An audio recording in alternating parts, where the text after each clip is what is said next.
Hi, friends. So, what did the duck say after he went shopping? Put it on my bill. How about this? Why don't cows have any money? Because farmers milk them dry. Last one, I promise. Why did the robber take a bath before he stole from the bank? Because he wanted to make a clean getaway. I know I'm not a stand-up comedian, but I am the associate pastor at West Lawn United Methodist Church. And again, I want to say thank you for joining us on these daily devotional videos as we continue along with the Sermon on the Mount as found in the Gospel according to Matthew 5, 6, and 7. So without further ado, not more jokes, but the words from Jesus himself from Matthew 6:24. And as you know, I like to read from the New Living Translation. No one can serve two masters, for you will hate one and love the other. You will be devoted to one and despise the other. You cannot serve God and be enslaved to money. So here's Jesus asking the disciples of 2,000 years ago, but asking us, asking me and you right now, who is your master? Is it money or is it God? And it's just not money, the holding of the cash or the credit card and the idea of money that you will have someday or at some point in time. But it's also those things that money can purchase. What is that money purchasing? Is it purchasing food and shelter and clothing and education? Or are you spending money frivolously? Are you blowing your money? Are you giving it to good efforts, to good works, and to the church? I will quite frankly say that does great mission in the world. I looked up a few statistics about American spending, and I was kind of shocked, kind of surprised, but kind of not really too, with some of the money figures I came across. One thing said about non-essential spending, and I found this in the New York Post, and it's off a survey that was done, I think, by Pew Research, and also was published in the USA Today. Said that Americans, on average, the average American spends about $18,000 on non-essential items per year. That's almost $1,500 per month per adult. So if you're living in a family of two adults, married couple, that's $3,000 a month that we're spending on non-essential items. Now, some of those things I would even dispute as being essential or non-essential, but even if you take a third of that or two-thirds of that, that is still a substantial chunk of money that we are just blowing. We know as Americans, as Western culture, that we live in a very materialistic society. And a culture that tells us that we always need more, we need more stuff, you need to work harder, you need to work more. Yes, we need to pay the bills and we need to have the heat on in the winter, we need to put food on the table and have clothes on our backs. But when we think about it, we come right down to it, do we need those $200 sneakers? Do we need that $500 suit?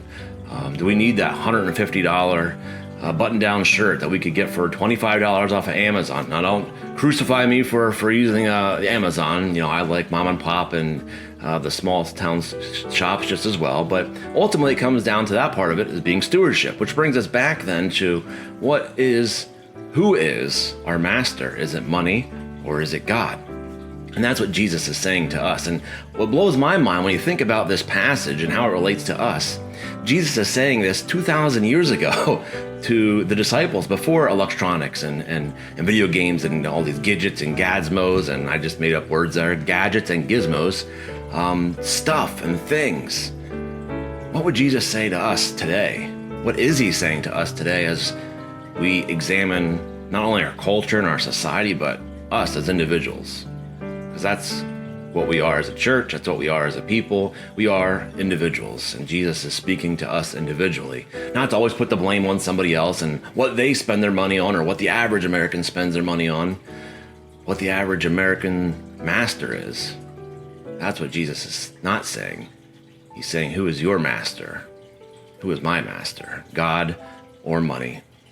And we know Christmas is right around the corner. This was a number I was shocked to find, depending on how the question was written and what the survey reported. Again, each individual American adult spends approximately $950 on Christmas, upwards to $1,500.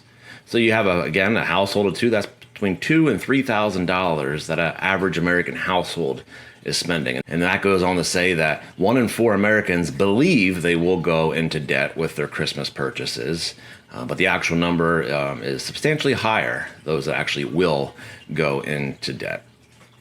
which then, how much money do you think Americans give to charity? And I say, and that does include the church. So charity, nonprofits, organizations, in my opinion, because God works not just through the church, but through other organizations as well, showing their love for other people. 2.1% of our income, 2.1% of the average American's income is given to charities, including the church. That number was shocking to me. That's quite low, considering then that the average American blows $18,000. So it brings us back to what Jesus is asking us. Can I, but talking to you right now, can you honestly say that God is your master, or is money your master? Now, if you hesitate to answer that, and even if you didn't hesitate, I want you to stop and think about it. When you consider that, who is your master, God or money? And take a look at which one occupies your thoughts, your time, and your efforts. Where you spend your thought, your time, and your efforts, that's where your master is. Is it God, or is it money? Friends, I hope this finds you well, and may God be with you until we meet again.